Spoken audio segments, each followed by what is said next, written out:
So hi everyone, kind of in a way, welcome back to me um with the face cam, and this is going to be a bit different, just more because instead of this being a reaction video,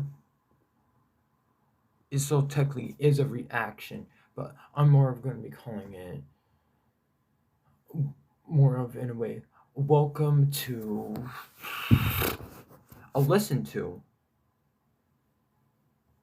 And I'm definitely calling it a listen to because this is a bit different than a of what I would do, or what I would do in just what is called a reaction. And so this intro is not big and a very long intro. This is I'm calling it a listen to. Gonna be probably having it as a new series, possibly a new series, because it's gonna be me listening to. Let me just lower that. Three nightmarish true Christmas horror stories.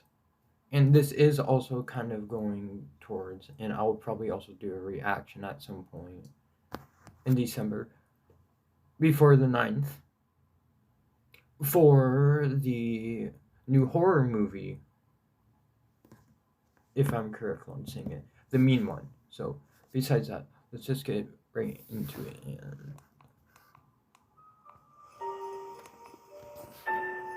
okay, so yeah, once again, this is the. This happened back at a magical, delicate age when I still believed in Santa Claus. Mhm.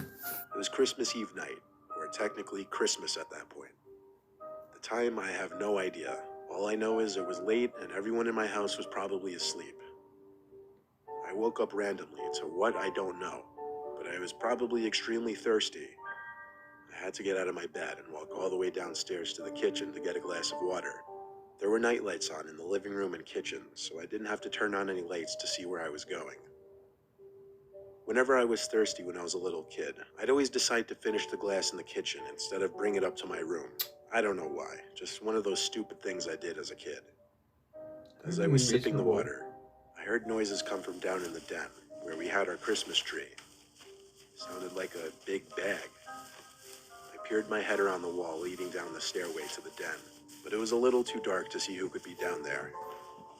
I actually thought maybe it was my mom, so I started walking down the stairs, and the rustling of the bag stopped. I turned down the couch side lamp, and there I was, greeted with a massive man, both in height and size, wearing a red suit and hat and a familiar long white beard. It was Santa Claus. He waved me over, and I nervously but excitedly walked over to him. Oh, He patted jeez. my head and said he was just delivering my presents from his black bag. I looked at the bag, which Huh. seemed to be full of small boxes. I tried to get a peek in the bag, but he stopped me and said, "No, no, don't do that. It's a surprise." I noticed there were already some presents under the tree. He turned me around and whispered in my ear I need to go back to bed. For some reason, I didn't go. I just turned around and kept looking at Santa. Eventually, he actually started walking me up the stairs, telling me we need to be quiet. He asked me which way my room was, and then he told The me to go correct. up the second flight of stairs. That was when I actually obeyed him. I looked down the stairs when I was at the top, and all I saw was the eerie figure of the Santa Claus looking up at me.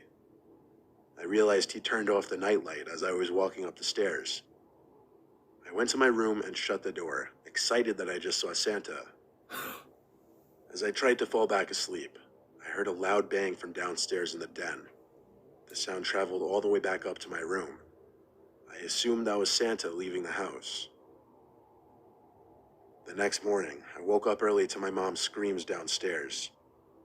I ran down to the den, where my mom and dad already were, to a disturbing and confusing scene for my young self. There were no presents under the tree, and the sliding window was broken.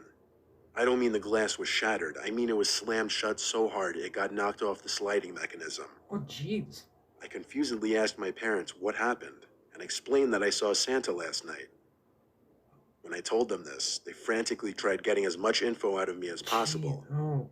My dad called the police, and when I asked him about the story for fresh details before writing this, he said the 911 operator said on the line that 2 other calls for the same incident had come in that morning.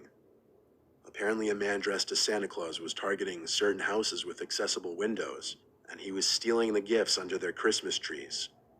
I believe there's a special place in hell for that man. My parents had to tell me later that day that Santa isn't real, and that should anything like that ever happen again, not to trust it. Sounds like a real life flipping Grinch. But definitely if the Grinch took it way too far. I once worked as a night security guard for a brief, horrible part of my life. It was for many places, but for the longest time, a mall in Chicago, which I'll leave the name out so that the story can in no way get traced back to me. Ah. As the lone night security guard in a huge city mall, it was very relaxing and laid back. But of course, working graveyard hours was the worst, especially when I had to do it on Christmas Eve night. I did my regular pacing back and forth the wide halls of the mall, occasionally having a seat by the big center Christmas tree, which would stay lit 24/7. After getting a coffee from the security lounge section, I stepped back into the hall and noticed all the way on the other side of the mall, a light was on in one of the stores. A light that wasn't on before, I swear it. No one was supposed to be in the mall besides me. I jogged over to the store and set my coffee down under a plant. It was a jewelry shop. I tried opening the door, but it was locked. So how could anyone be in there? The light in the store suddenly started flickering, so naturally I had to chalk it up as faulty wiring, false alarm. I knelt down to pick up my coffee again, and as I looked up, I saw someone's head behind the front counter of the store. Just their head, like they were hiding. But it happened so fast. One moment there was light, the next darkness, and when the light flicked back on again, the head was gone. I literally rubbed my eyes and shook my head, wondering, was I seeing things? Okay, really quickly. I took my master keyring off my belt and fiddled for the key to the store. I didn't know where the light switch was, and to be honest, I was way my belt and fiddled for the key to the store. I didn't know where the light switch was, and to be honest, I was way too freaked out to check behind that counter with nothing but a flashlight. I shut the door and relocked it and walked back to my post by the Christmas tree. I started chugging my coffee because I really thought I was losing it after seeing what I saw. The lights in that store all the ways down on the other side of the hall were still off, but I heard a click and then a bang echoed down in my direction, followed by someone running across one side of the hall to the other, before disappearing in an intersecting exit hallway. I sprang up and almost spit out the remainder of my coffee. I ran down the hall till I came to the intersecting smaller hallway. This hallway, which led to one of the exits, had a bunch of massage chairs, coin-operated kiddie rides, and the public restrooms. I didn't see anywhere else that person could have gone besides the restroom, as the exit doors were all locked from both sides.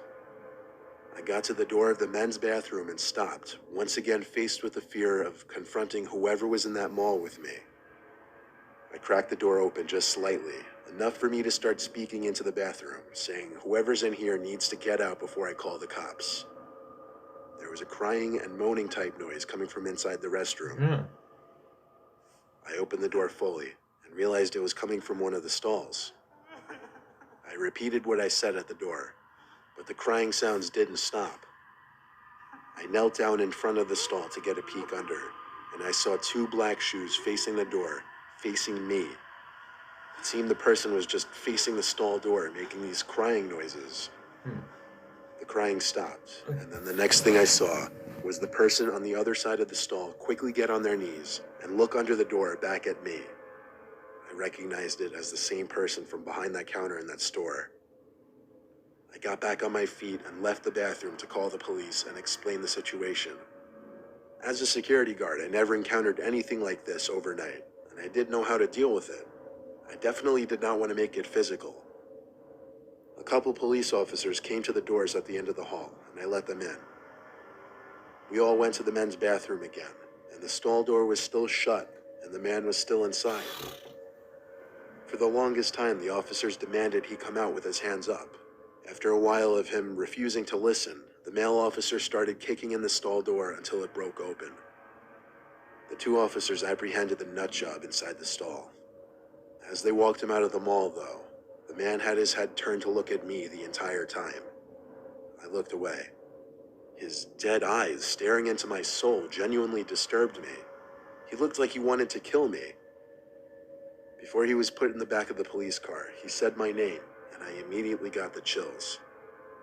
The officer said they would find out who he is and everything, and they went on their way.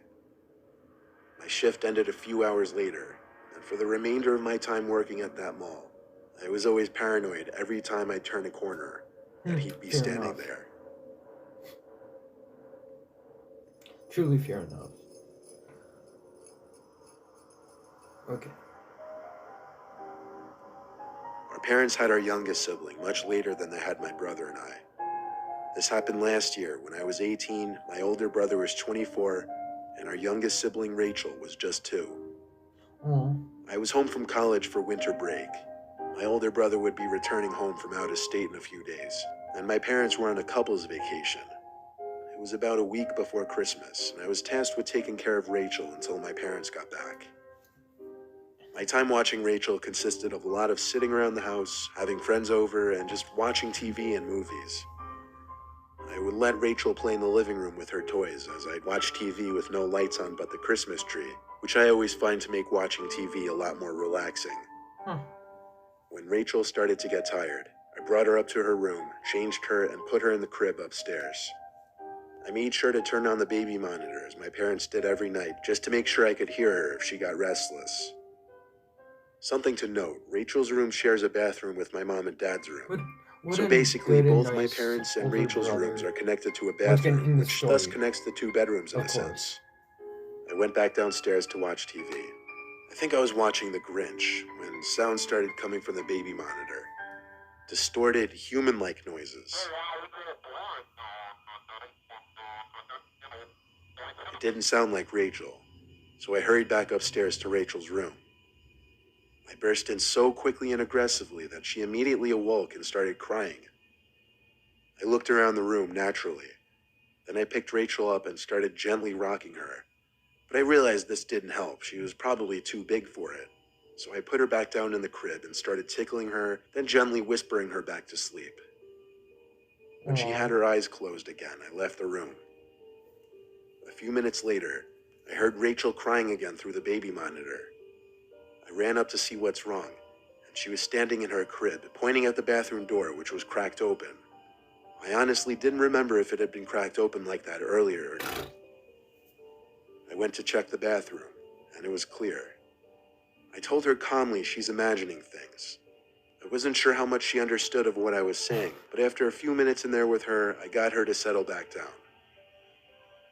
Once again, I went down to the living room to continue watching TV. The orange light on the baby monitor once again started going off. I felt like I was in a horror movie scenario. I could distinctly hear a man's whispering coming from the baby monitor. I ran back up to that room faster than ever, burst through the door to Rachel's crying again. I went to pick her up to get her out of there. And when I turned for the door, I looked into the dark bathroom, which now had the door wide open. There was a man in my parents' room, and he started walking through the bathroom towards me and Rachel. I ran out of the house to the neighbor's house while holding Rachel. Our neighbor Judy let us in and let me use her phone to call the cops. They didn't find anyone, but Judy let us stay the night at her place regardless. The next morning, Judy went back to my house with me to look around as support. The house seemed clear. However, I couldn't help but look around the house to try and find out how he got in. But I just couldn't, and it made no sense. A couple weeks later, my mom sent me to the attic to put some of the Christmas decorations away. And you wouldn't believe what I found up there. In the corner of the attic was a bed of blankets and a pillow, hidden behind a bunch of ripped up boxes stacked up as a wall. I immediately associated it to that man in our house. We have no idea how long that man was actually in our house for.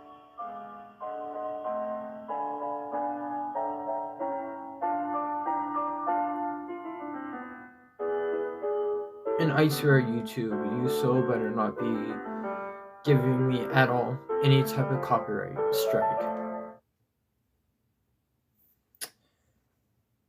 But okay, so really truly, I hope you all enjoyed.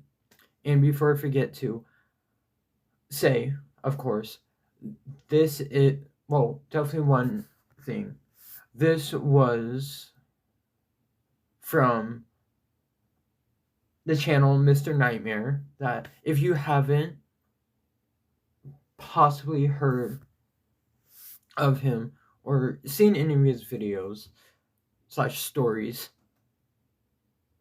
I will be leaving a link, definitely one link to this video and a second link to his channel. And I will hopefully see you on the next one. And I really don't know what to say for the end of it, of this video.